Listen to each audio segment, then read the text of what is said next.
Бүгүн мен сиздерге төрөтканага кайсыл буюмдар керек экенин айтып беремин. Балага кийимдер керек сөзсүз, анткени баланы палатага которуп атканда баланы дагы арчып, тазалап, баланы кийинтиртип, пеленкага жалаякка ороп туруп, анан кийин которушат.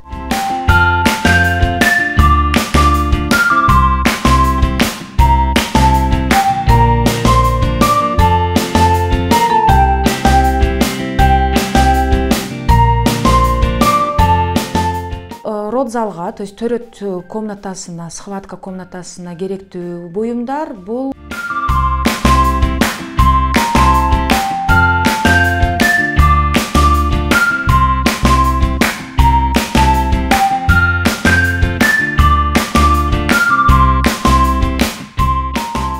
гигиена үчүн дагы өзүнчө буюмдар керек.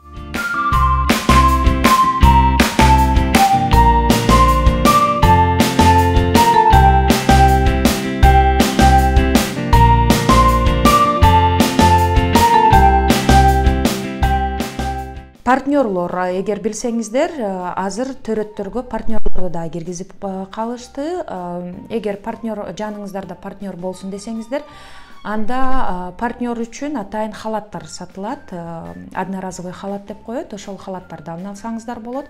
Чепчик, маска, анан кийин бутун алмаштыра турган тапочка сөзсүз болуш керек. Мен айтып берген маалымат сиздерге пайдалуу болду деп эсептейм. Көңүл бурганыңыздар үчүн рахмат.